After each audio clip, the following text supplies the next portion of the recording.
திருச்சிற்றம்பலம். உருவாய் அருவாய் உளதாய் இலதாய் மறுவாய் மலராய் மணியாய் ஒளியாய் கருவாய் உயிராய் கதியாய் விதியாய் குருவாய் வருவாய் அருள்வாய் குகனே என் தாயும் எனக்கருள் தந்தையும் நீ சிந்தா குலமானவை தீர்த்தியனையாள் கந்தா கதிர் வேலவனே உமையாள் மைந்தா குமரா மறைநாயகனே மைந்தா குமரா மறைநாயகனே பூழியர்கோன் வெப்பொழித்த புகழியர்கோன் கடல் போற்றி ஆழிமிசை கல்மிதப்பில் அணைந்த பிரான் அடி போற்றி வாழி திரு நாவலூர் வன்தொண்டர் பதம் போற்றி ஊழிமலி திருவாத ஊரர் திரு தாழ் போற்றி.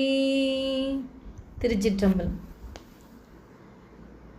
இறைவனையும் குருவையும் வணங்கி குழுமியிருக்கும் அத்தனை அடியார் பெருமக்களுக்கும் பணிவான வணக்கத்தை தெரிவித்துக் கொண்டு நம்முடைய தேவி உபாசனா சத்சங்கத்தில் நாயன்மார்களின் அருள் வரலாறு 84வது பகுதி.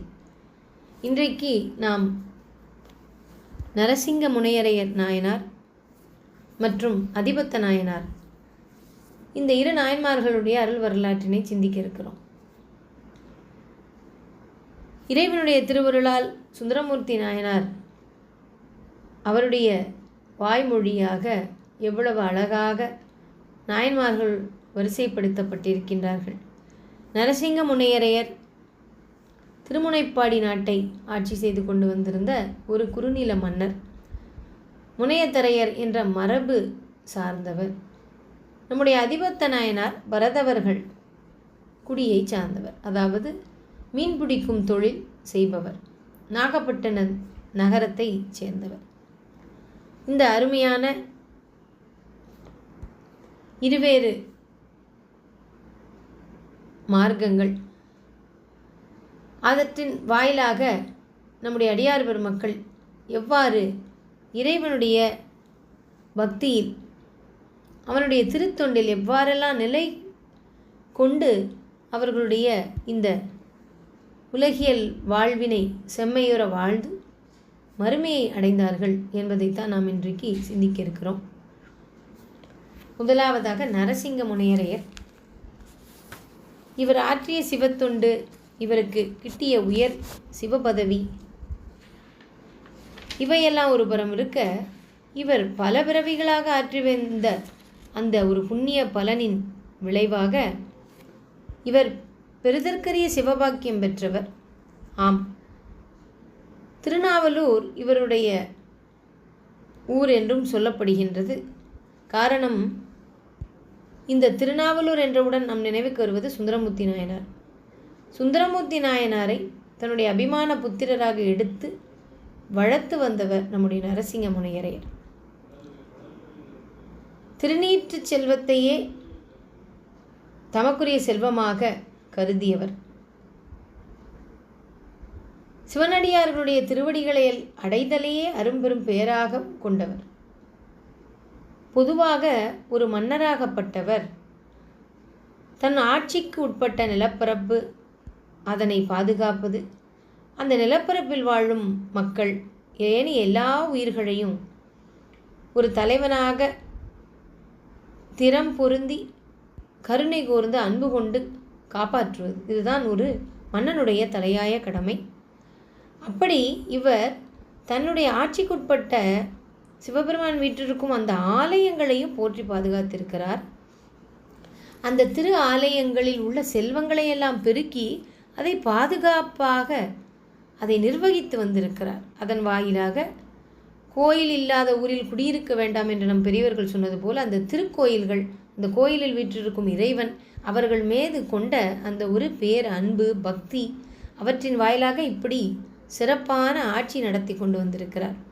மன்னராட்சி காலம் முடிந்த பிறகு நம்முடைய இந்து மதம் சார்ந்த கோயில்களுடைய நிர்வாகம் அரசாங்கம் சார்ந்து சென்றது.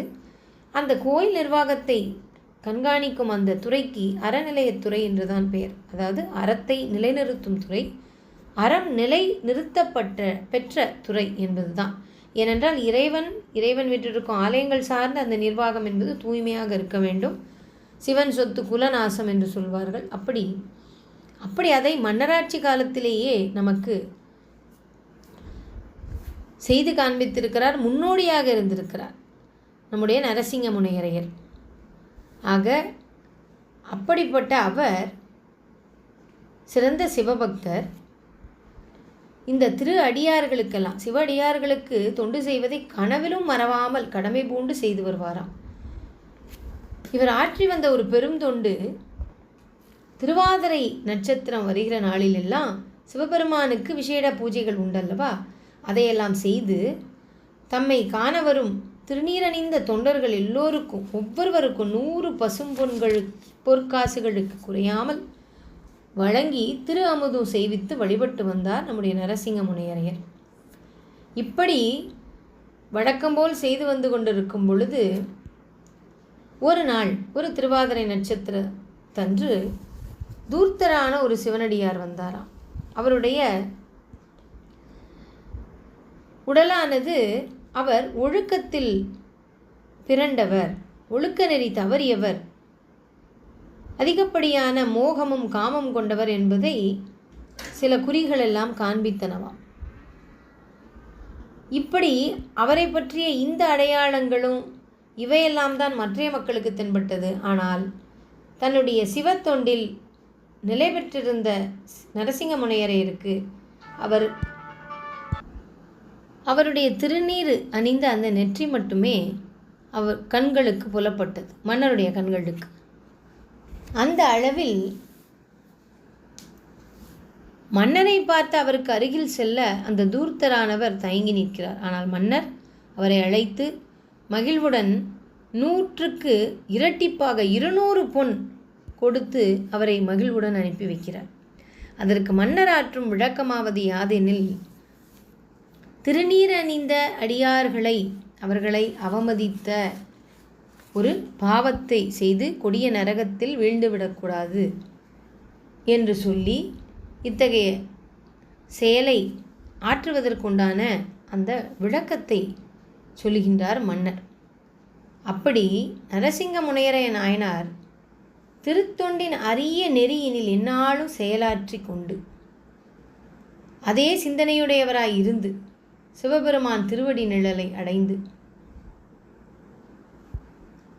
அன்பின் மீளாத நிலை பெற்றார் என்று இவருடைய புராணத்தை நிறைவு செய்கின்றார் நம்முடைய பெரிய புராண நடைவச்சனத்தில் ராஜாஜி ஐயா.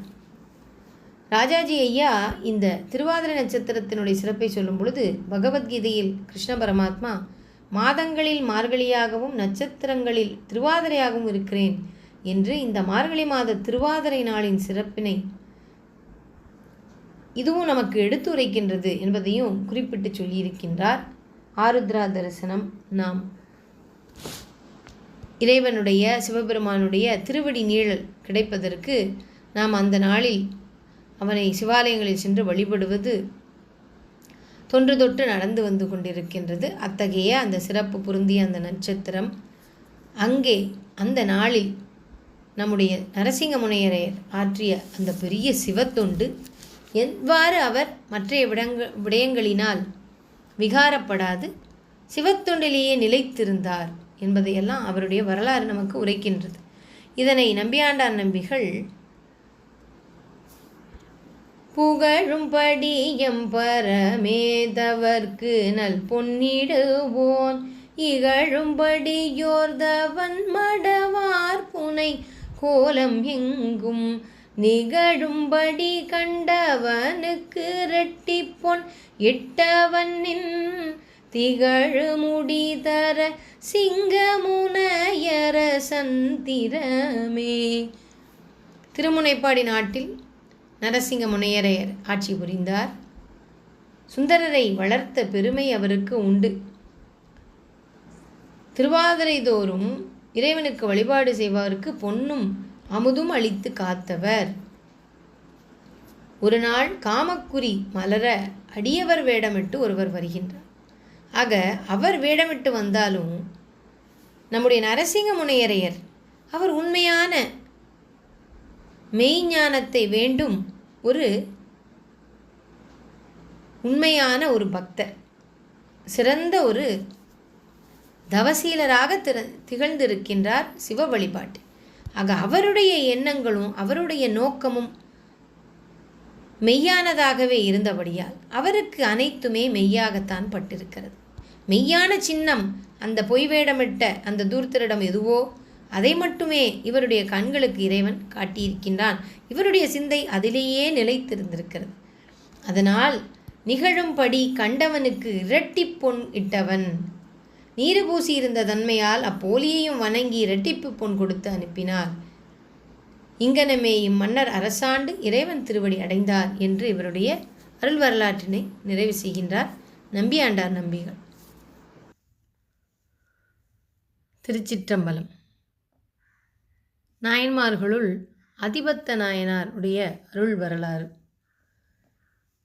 பொன்னி நதி பாயும் வளம் மிகுந்த சோழ நாடு. அந்த நாட்டினுடைய சிறப்பான கடற்கரை நகரமாகிய வாணிபத்தில் சிறந்து விளங்கிய தமிழகத்திற்கே ஒரு அடையாளமாக விளங்கிய நகரம் அது நாகப்பட்டினம். இந்த நகரத்தில் பரதவர் குலத்தில் செம்படவர் குடி என்றும் சொல்லப்படுகின்றது. அதாவது மீன் பிடிக்கும் தொழில் உடையவர்கள். அந்த குலத்தில் தலையாய ஒரு மகனாக, தலைவனாக சிறப்பாக வாழ்ந்து வந்தவர்தான் நம்முடைய அதிபத்த நாயனார். அதிபத்தர் என்பது காரணப்பெயர். இறைவன்பால் அதிகப்படியான பக்தி பூண்டவர் என்று பொருள்படுகின்றது. நம்முடைய அதிபத்த நாயனார் அவர் அவதரித்த இந்த தலமாகிய நாகப்பட்டினம்.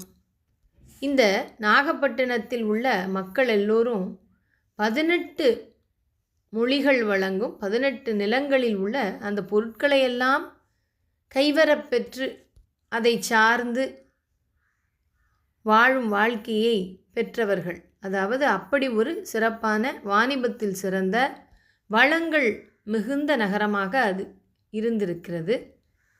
இந்த 18 நிலங்கள் யாவன என்றால் சிங்களம், சோனகம், சாவகம், சீனம், துளுவம், குடகம், கொங்கணம், கன்னடம், கொல்லம், தெலுங்கம், கலிங்கம், வங்கம், கங்கம், மகதம், கடாரம், கௌடம், கோச்சலம், தமிழகம் ஆகியன. இந்த வளமிகுந்த நாகைப்பட்டினம் திருநகரில் செம்படவர்குடியின் தலைவனாக மீன்பிடி தொழிலில் சிறப்பாக செல்வங்களை வாரி குவித்த நம்முடைய அதிபத்த நாயனார். அவர் இந்த பொருட்செல்வத்தில் மட்டும் சிறந்தவராக இருந்தார் என்றால் அது அல்ல. அவர் அருள் செல்வத்தை நாடுவதிலும் சிறந்த ஒரு பக்குவம் உடையவராக இருந்திருக்கிறார்.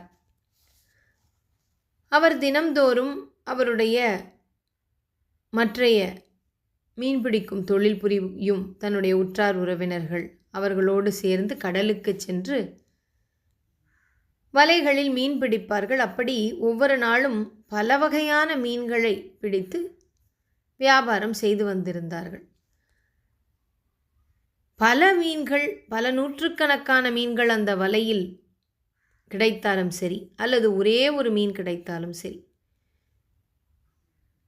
சிறந்ததை, அந்த சிறந்த மீனாக தலையாயதாக எது இருக்கிறதோ அதை முதலில் எடுத்து அந்த கடல் நீரிலேயே விட்டு விடுவார். யாருக்காக விட்டு விடுவார்? அவர் பக்தி செய்து போற்றும் சிவபெருமானுக்காக. சிவபெருமான் மீது அதீத பக்தி கொண்டவர்தான் நம்முடைய அதிபத்த நாயனார். அதனால் அந்த ஆடல் அரசன் தில்லை கூத்தனுக்கு அந்த தலையாய மீனினை அவருக்கே அர்ப்பணமாக கடலில் விட்டுவிடுவார். அப்படி தினம்தோறும் தன்னுடைய தொழிலையும் சைவ நெறியையும் சிறப்பாக பற்றி வந்த நம்முடைய அதிபத்த நாயனார் அவர் நுழைப்பாடி என்ற குப்பத்தில்தான் வாழ்ந்து வந்திருக்கிறார். நாட்கள் செல்ல செல்ல அவருடைய உற்றார் உறவினரோடு அவர் புரிந்திருந்த இந்த தொழிலில் ஒரு தொய்வு ஏற்படுகின்றது. அவர்களுடைய வலைகளில் சிக்கும் மீன்களின் எண்ணிக்கை குறைய ஆரம்பித்தது. எவ்வளவு குறைந்தாலும் தலையாய மீனினை இறைவனுக்கு அர்ப்பணம் செய்து விடுவார் கடலில் விட்டு. அப்படி இருக்கும் பொழுது வறுமை இவரையும் இவருடைய குடும்பத்தாரையும் பற்றி கொண்டது. கொஞ்சம் நாட்கள் செல்ல செல்ல ஒவ்வொரு நாளும் வலையில் ஒரு மீன் மட்டுமே அகப்பட்டது. அந்த மீனையும் இறைவனுக்கே இது அர்ப்பணம் என்று தன்னுடைய அன்பின் மிகுதியால் இந்த உடல், இந்த பொருள், இந்த உலகம், உறவுகள், இந்த உடல் சார்ந்து நமக்கு கிடைக்கக்கூடிய அத்துணை செல்வங்கள், பற்றுகள் அனைத்துமே இறைவன் கொடுத்தது தானே. அப்படி இருக்கும் பொழுது அந்த இறைவனுக்கு தன்னுடைய வாழ்வாதாரத்திற்கு எந்த தொழில் தனக்கு உதவுகின்றதோ அதில் ஒரு பங்கினை இறைவனுக்கு கொடுக்க வேண்டும் என்ற ஒரு மேலான ஒரு எண்ணம், மேம்பட்ட ஒரு மனப்பாங்கு. அத்தகைய பக்தியில் சிறந்த அதிபத்தர் தன்னுடைய வறுமையை பற்றியும் சிந்திக்காது ஒரு மீன் மட்டுமே கிடைத்த பல நாட்களிலும் அந்த மீனையும் இறைவனுக்கே அர்ப்பணம் செய்தார். அப்படி இருக்கையில் ஒரு நாள் அந்த வலையில் ஒரு அதிசயமான மீன் ஒன்று அகப்பட்டது. அவருடைய உறவினர்கள் அந்த மீனினை கொண்டு நம்முடைய அதிபத்தரிடம் காண்பிக்கின்றார்கள். அது ஒரு தங்க மீன், நவமணிகள் பொதிக்க பெற்ற ஒரு தங்க மீன். அதை பார்த்தவுடன் பல நாட்களாக வறுமையில் வாடுகின்றார்கள். அதிபத்தருடைய மலம் ஒடுங்கி அருள் திருமேனியாக ஆகப்பெறுவதற்குத்தான் அவர் இந்த பிறவி எடுத்திருக்கிறார். இருப்பினும் அவருடைய இந்த உடலாகிய அந்த தேகம் வறுமையினால் வாடி பொலிவிழந்து இருக்கிறது. அப்படி இருக்கிறது அவருடைய தேகம். அவருடைய உற்றார் உறவினர்களும் வறுமையில் வாடுகின்றார்கள். வீட்டில் சரியான உணவும் இல்லை அவர்களுக்கெல்லாம். அப்படி ஒரு தருணத்திலும் இப்படி ஒரு விலை மதிக்கத்தக்க, விலை மதிப்பு செய்ய முடியாத அளவுக்கு ஒரு தங்க மீன் கிடைத்தும் அதை பார்த்தவுடன் அவர் தன்னுடைய நிலையை அவர் நினைக்கவில்லை. தன் உடல் சார்ந்த அந்த உறவுகள், அதாவது இதில் நாம் எப்படி பார்க்க வேண்டுமென்றால் யான் எனது என்பதே அவர்களுக்கு இல்லை. யான் என்னும் அகங்காரம், எனது என்னும் மமகாரம். மம என்றாலே என்னுடைய ஆக தன்னுடைய அந்த உறவுகள், அதிலும் அவருக்கு பற்றில்லை, தன் மீது பற்றில்லை. அதனால் தன்னுடைய உறவுகளிடமும் அவருக்கு உலகியல் சார்ந்த பற்றுகள் என்பது இறைவனுக்கு அடுத்ததாகத்தான் இருந்திருக்கிறது. ஆக அந்த விலை மதிக்க முடியாத அந்த தங்க மீனையும் இது இறைவனுக்கு அர்ப்பணம் செய்ய வேண்டியதல்லவா, இது எவ்வளவு அழகு பொருந்தியதாக இருக்கிறது, அவனுக்கு இதை கொடுப்பது அல்லவா, அவன்தான் மாசிலா மணீஸ்வரர், குற்றம் இல்லாதவன், மாசிலி, அப்படிப்பட்ட குற்றமிலி, அப்படிப்பட்ட இறைவனுக்குத்தானே அதை அர்ப்பணம் செய்ய வேண்டும் என்று அதையும் கடலிலே விட்டு விடுகின்றார். எல்லா உலகம் பொருளையும் முன்முதலாக கொள்ளும் வலிமையான பொருட்பற்றை அதிபத்தர் அறவே நீக்கியவராக விளங்கியிருக்கிறார். அவர் முன்பு சிவபெருமான் விடைமேல் ஏறி விண்ணில் காட்சியளித்தார். தேவர்கள் எல்லாம் கற்பக மலர் பொழிந்தனர். அதை கண்ட அதிபத்தர் ஆனந்த கண்ணீர் மல்கி நிலமுற வீழ்ந்து வணங்கி இரு கைகளையும் கூப்பி நின்றார். சிவபெருமான் அவருக்கு சிவலோகத்தில் அடியார்களோடு சேர்ந்து இருக்கும்படி திருவருள் பாலிக்கின்றார். இத்தகைய நம்முடைய அதிபத்த நாயனாருடைய திருவடிகளை வணங்கி அவர் வழிபட்ட தலமானது அமுதீசர் திருக்கோயில் என்று இன்றைக்கும் நாகைப்பட்டினத்தில் அமைந்திருக்கிறது. இந்த நாகைப்பட்டினம் திருப்பதியானது ஒரு பாடல் பெற்ற தலம். திருநாகை காரோணம் என்று பண்டைய காலத்தில் வழங்கப்பெற்றிருக்கிறது. தேவாரம் பாடிய மூவர் முதலிகளும் இங்கே பதிகம் பாடி அருளியிருக்கின்றார்கள். அங்கே இறைவன் காயாரோகணேஸ்வரர் என்ற திருநாமத்தோடு எழுந்தருளியிருக்கிறார். புண்டரீக மகரிஷி அவருடைய காயத்தோடு இறைவன் அவரை ஆரோகணம் செய்ததால் காயாரோகணேஸ்வரர். காலப்போக்கில் அது மருவி காயாரோணம், நாகை காரோணம் என்று அது மருவிவிட்டது. இந்த தலத்தினுடைய வரலாற்றினை பற்றி பார்க்கும் பொழுது, இந்த திருநாகை காரோணம் ஆதிசேஷனால் பூஜிக்கப்பெற்றதால் இது நாகை என்று வழங்கப்பெறுகின்றது. புண்டரீக முனிவரை இறைவன் தனது தேகத்தில் ஆரோகணம் செய்து கொண்டமையால் காயாரோகணம் மருவி காரோணம் என்றானது. காரோணம் என்ற பெயரை பெற்று குடந்தை காரோணம், கச்சி காரோணம் ஆகியவையும் விளங்குகின்றன. இந்த திருக்கோயில் 5 நிலை கோபுரவாசலை உடையது. இங்கே அம்பாள் தெற்கு நோக்கி வீற்றிருக்கின்றாள். நீலாயதாட்சியாக, கருந்தடங் கன்னியாக. இறைவனுக்கு ஆதிபுராணர் என்ற ஒரு திருநாமமும் இருக்கின்றது. இங்கே இறைவன் சப்த ரிஷிகளுக்கும் காட்சி கொடுக்கின்றார். அகத்தியருக்கு இறைவன் திருமணக் காட்சி நல்கிய தலம். அது மட்டுமல்ல, இது சப்தவிடங்க தலங்களுள், திருவாரூரை முதன்மையாக கொண்ட சப்தவிடங்க தலங்களுள் இந்த திருநாகை காரோணமும் ஒன்று. இங்கே இறைவன் சப்த ரிஷிகளுக்கு மூலலிங்கத்திலிருந்து தோன்றி சோமாஸ்கந்தராக காட்சி கொடுக்கின்றார். இந்த நாகைப்பட்டினம் திருப்பதியினுடைய இந்த திருப்பதியில் அவதரித்த பரதவர் குலத்தில் தோன்றி சிவமுக்தி அடைந்த அதிபத்தரை பற்றி சிந்தித்தோம். இந்த திருநாகை கோரோணம் தல வரலாற்றினை பற்றி சிந்திக்கிறோம். இப்பொழுது இந்த பதியினுடைய பதிக வரலாறு. இங்கே மூவர் பெருமக்களும் பாடி அருளியிருக்கிறார்கள் அல்லவா தேவார திருப்பதிகத்தை. இங்கே பதிக வரலாறு என்று நாம் குறிப்பிட்டு சொல்லும்படி அமைந்திருப்பது சுந்தரர் பெருமானுடையது. அவருக்கு இறைவன் குதிரை, முத்துமாலை, நவமணிகள், பட்டு, சாந்தம், சூரிகை முதலானவை வழங்கிய தலம் இது. இறைவன் குதிரை வாகனத்தை சுந்தரருக்கு அளித்ததால் இந்த திருக்கோயிலில் குதிரை வாகன விழா என்பது சுந்தரமூர்த்தி சுவாமிகளுக்கே நடைபெறுவதாக புராணம் கூறுகின்றது. இங்கே சுந்தரமூர்த்தி சுவாமிகள் அவர் அருளி செய்த தேவார பதிகமாவது